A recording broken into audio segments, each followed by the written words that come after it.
Olá, jovens e adolescentes da PIB Monte Aprazível, sejam muito bem-vindos à nossa terceira aula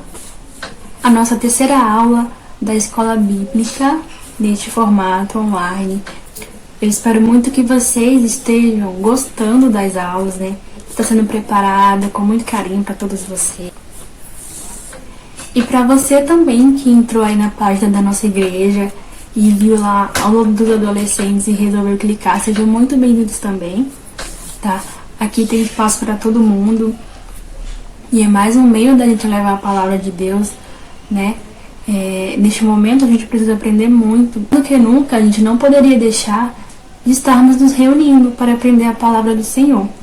E foi este formato que a nossa igreja, né, conseguiu aí se adaptar para a gente estar estudando. Nós estamos estudando essa revista, que é a Playlist da Bíblia. E, resumidamente, a gente estuda todo o livro de Salmos. Estamos na terceira lição. E o título da lição dessa semana é Careca de Saber, o cuidado pastoral do Senhor. E a instrução básica é todo o Salmos 23, que eu tenho certeza que você aí sabe, né? Ou se não sabe ele todo, já ouviu muitas pessoas repetindo, aquelas faixas, né, de caminhão sempre tem esse versículo. A gente vai estudar um pouco sobre os Salmos 23, né? Entender ali, porque acabou que ficou tão repetitivo que a gente não presta atenção no que ele fala, né? E o que está por trás de todas essas palavras. Você sabe quem escreveu os Salmos 23? O Salmos 23 foi escrito por Davi. E nele, ele retrata todas as suas experiências cotidianas com Deus. Neste momento, para você, aluno da IBD, a gente já estudou essa lição. Acho que vocês se lembram da dinâmica que a gente fez, do garçom, das bandejas, dos pedidos. Com certeza vocês já lembraram aí, refrescaram a mente. E para você que está chegando agora, eu vou estar lendo aqui mais ou menos como que aconteceu. Imagina aí que eu sou uma garçonete, né? E você foi pro restaurante jantar com a sua família e eu chego lá e pergunto: o que você gostaria de pedir para comer? E então eu saio para realizar o seu pedido e volto com o seu pedido. Mas aí eu lhe entrego um cartãozinho. Foi mais ou menos isso, né, que aconteceu lá com a gente. E que está escrito: o crescimento cristão requer mais do que conhecimento da Bíblia. Ninguém se alimenta decorando cardápios. Então foi essa dinâmica que a gente teve lá quando a gente estava presencial. E o que a gente pode se questionar com essa frase? Que ninguém se alimenta decorando cardápios. Como o Salmos 23 é tão decorado, né, por tantas pessoas. E hoje é o Salmos 23 que vamos estudar. Um dos salmos mais decorados da Bíblia. Porém, mais importante do que decorá-lo é experimentar os seus ensinamentos no dia a dia. Vocês aí no começo da aula eu perguntei se vocês sabiam, né? Se alguns de vocês sabiam o Salmos 23 decorado. Então, se você aí estiver na página da igreja ou aqui no YouTube, coloca aí embaixo nos comentários se você sabe o Salmos 23 decorado, do início ao fim. O Salmos 23 tem sido lembrado e cantado por várias gerações. Encontram nele consolo, ânimo, orientação e segurança. Na verdade, nem tem como a gente esquecer o Salmo 23.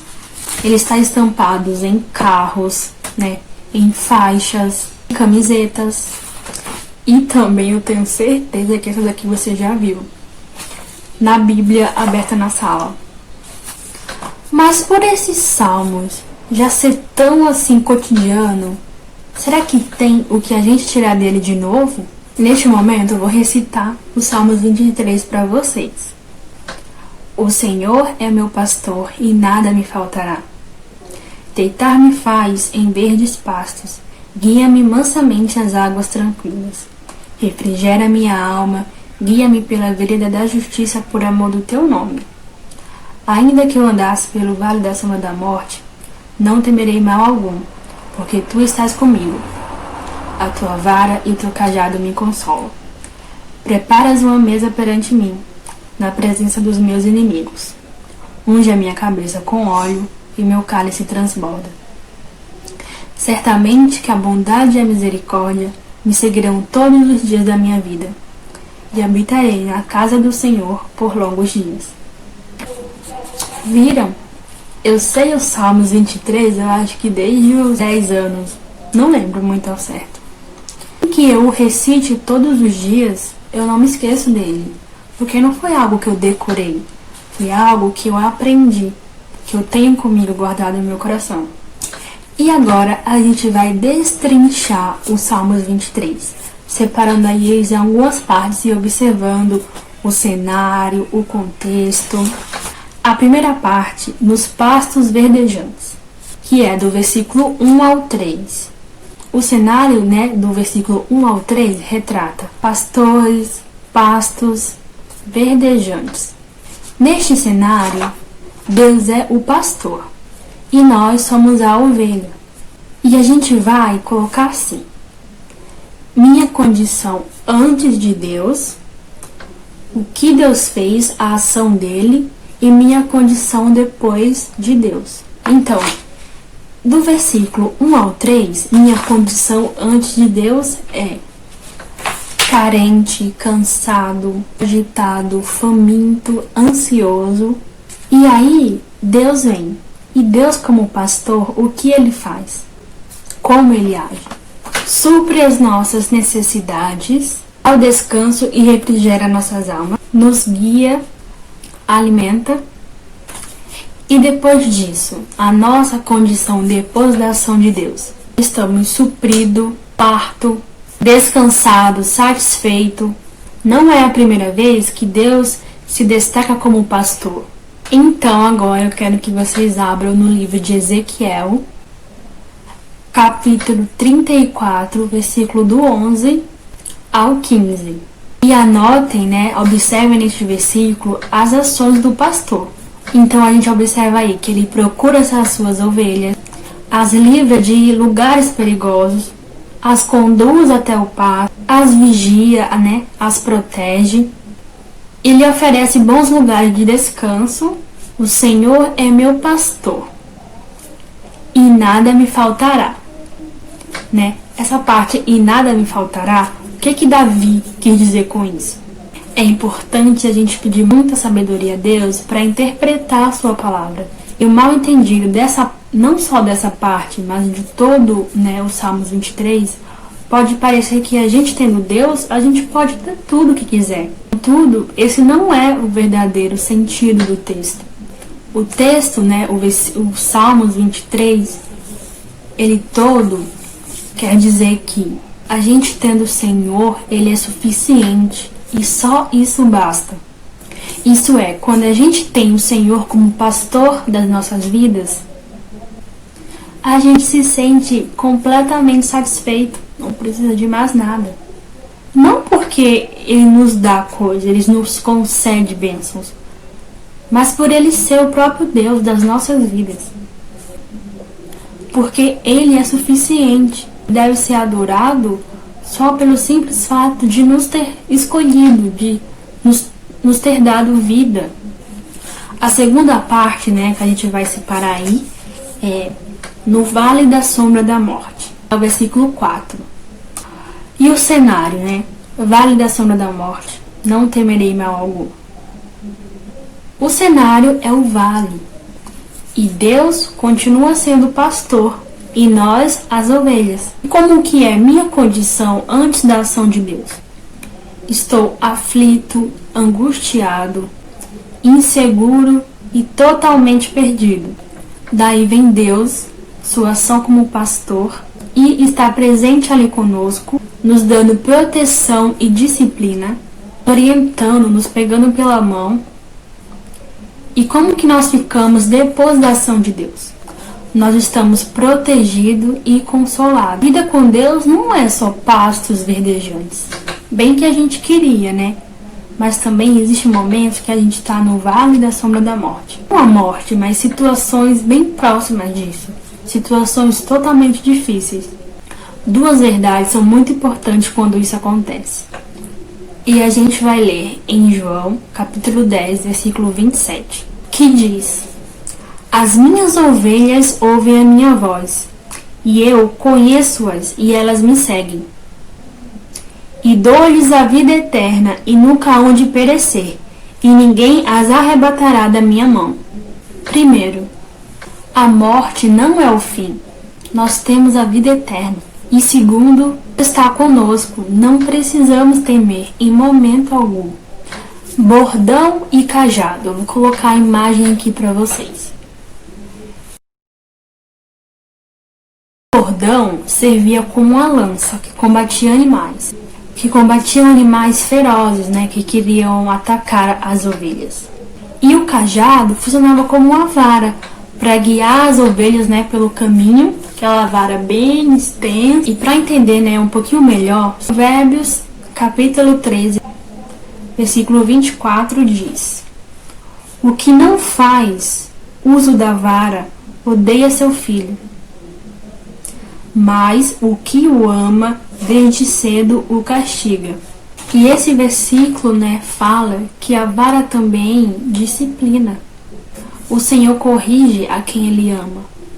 E para aprimorar mais ainda, né, esse versículo anterior, a gente vai ler em Provérbios, capítulo 3, o versículo 11 e o 12. Filho meu, não rejeites a correção do Senhor, nem te enojes na sua repreensão, porque o Senhor repreende aquele que a quem ama, assim como o pai ao filho a quem quer bem. Essas funções, que são também ações do próprio Deus, revelam, né, e demonstram o amor e a presença dele, e isso nos consola. A terceira parte aí, né, vai ser no banquete, que é do versículo 5 ao 6. E o cenário que a gente pode observar nesse versículo é banquete. E Deus nesse cenário, o que Deus é e o que nós somos? Deus é o anfitrião e nós somos o convidado de honra. Como é a nossa condição antes da ação de Deus? Nós estamos famintos, né, desanimado por causa dos inimigos e sem ter aonde ir. E aí Deus vem e o que Ele faz?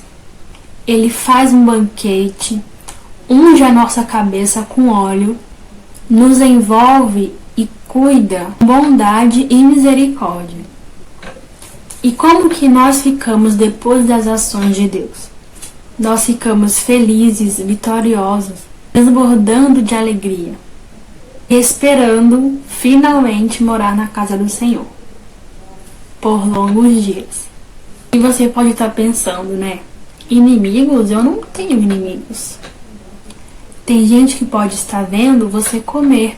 Mas quem, né? Quem são esses adversários? Davi, por exemplo, teve vários. Os exércitos inimigos, incluindo aquele gigante que ele derrotou. E também o rei Saul. E no Salmo 18, né, que Davi escreveu, ele escreveu depois de Deus ter livrado ele de todos esses inimigos. Mas certamente Davi, claro que reconhecia a existência de um inimigo ainda maior, aquele que luta para tomar nossas vidas todos os dias do Senhor. Você pode falar: ah, mas eu não tenho inimigos. Mas deixa eu te contar. Se você escolheu seguir a Jesus, será desprezado e desonrado por isso. Você também será marcado pelo alvo do diabo. Ele o atacará espiritualmente de diversas formas, tentando arrancar do Senhor a sua vida. Para você entender melhor, eu vou ler na primeira carta de Pedro, no capítulo 5, o versículo 8, que diz: Sede sóbrios, vigiai, porque o diabo, vosso adversário, anda em derredor, como leão bramando, buscando a quem possa tragar. É forte, né, gente? Mas é verdade. Como eu digo, né, para vocês. A nossa luta é todos os dias, é constantemente. E por isso que eu reafirmo que a gente precisa estar preparado. Preparado na palavra do Senhor, preparado nos seus ensinamentos, preparado para responder às situações que nos aparecem. E é por isso que eu tô aqui, né, trazendo um pouquinho da palavra do Senhor para a vida de vocês. Os seus inimigos estão lhe assistindo. E como será que eles estão reagindo? Como que será que eles estão, né? Qual será a reação deles, a expressão deles? Eu tenho certeza que eles devem estar, né, de cara, chocados, porque não entendem a grandiosidade e a misericórdia do nosso anfitrião. Vocês lembram como que foi recebido o filho pródigo? Eu vou relembrar vocês. Se encontra no livro de Lucas, no capítulo 15, do versículo 22 ao 25, que a gente vai ler. Mas o pai disse a seus servos: trazei depressa a melhor roupa e vestiu-o, e pondo-lhe um anel na mão e sandália nos pés. E trazei o bezerro cevado, e matai-o, e comamos e alegramo-nos. Porque este é o meu filho, estava morto, e reviveu, tinha se perdido e foi achado. E começaram a se alegrar-se. E o seu filho mais velho estava no campo, e quando veio e chegou perto de casa, ouviu a música e as danças. Alguns elementos aí presentes no versículo, né? Óleo e cálice. O óleo mostra que somos convidados de honra. O óleo simbolizava alegria, né? E era usado em festas, em ações assim comemorativas, em ocasiões, né, de festa. Já o cálice que transborda não significa que o anfitrião é desastrado, né? Mas que as bênçãos do Senhor são tão abundantes, né, que transbordam. E a última parte, Jesus, o bom pastor. Não há como ler os Salmos 23 e se lembrar do sermão de Jesus, que se encontra em João, no capítulo 10, no versículo 11, que diz: Eu sou o bom pastor dá a sua vida pelas ovelhas. E do versículo 14: Eu sou o bom pastor e conheço as minhas ovelhas, e das minhas sou conhecido. E o versículo 18: Ninguém má tira de mim, mas eu de mim mesmo a dou. Tenho poder para dar e poder para tornar a tomá-la.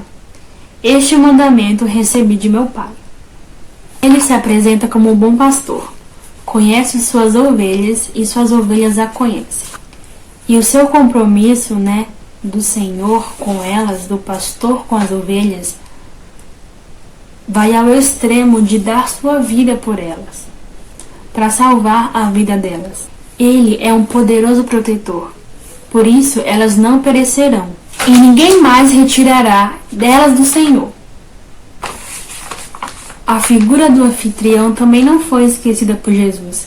Em vários momentos, né, ele destaca o grande banquete promovido pelo Senhor, em que seus santos são acolhidos.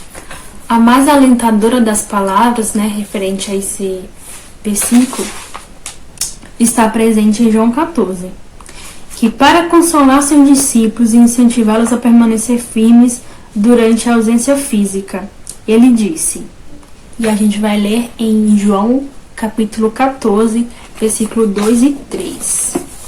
João, que diz: Na casa de meu pai há muitas moradas. Se não fosse assim, eu vou teria dito, vou preparar-vos lugar. E quando eu for e vos preparar lugar, virei outra vez e vos levarei para mim mesmo, para que onde eu estiver, estejais vós também. E é por tudo isso que devemos viver confiante e perseverante, e contentes em todas as circunstâncias. O Senhor tem preparado para nós provisão nessa vida aqui na terra e na eternidade. Agora vamos para o pit stop dessa lição. Você tem experimentado as provisões expressas no Salmos 23? Ou ele é para você apenas um belo poema? Ou é uma descrição do seu relacionamento com Deus? E para fazer você pensar melhor nisso, a gente vai voltar naquela frase lá do início da lição, que o crescimento cristão requer mais do que conhecimento da Bíblia. Ninguém se alimenta decorando o cardápio. E a nossa chegada. As palavras do Salmo 23 são mais do que a reflexão de um teórico. São a experiência de um servo de Deus. Elas não descrevem apenas um sentimento, mas a experiência prática e diária de Davi com Deus. O Salmo declara a realidade de que o Senhor proveu para Davi descanso, suprimento, alento e um caminho seguro e vitorioso em todas as situações. Cabe a nós nos entregar com confiança em seus cuidados. E a superação dessa lição, como eu citei lá no início, da nossa lição, é desafiar vocês a aprenderem, aprenderem os Salmos 23 e conseguir recitar ele. Para quem já sabe, podem escolher aí outros salmos, como o Salmo 121. E não precisa decorar tudo de uma vez, pode decorar um versículo por dia. E como eu sei que vocês gostam de spoiler, a próxima aula será como a gente pode orar através dos salmos. É o tema da próxima lição, então já vão preparando aí, estudando alguns salmos, que a gente vai fazer essa conexão. Então, a aula de hoje foi essa, a nossa terceira lição. Espero muito que vocês tenham gostado. Continue aí fazendo a leitura do roteiro da semana, cumprindo o desafio de decorar, de aprender os Salmos 23. Quero ver todo mundo aí com os Salmos 23, todo aqui na cabeça e aqui também no coração. Que mais pra frente vai surgir um desafio aí. E eu tenho certeza que se vocês se prepararem, estudando os Salmos 23 agora, decorando, vocês vão tirar de letra. É isso, eu espero que vocês tenham gostado. E eu espero todos vocês na próxima lição, na lição 4.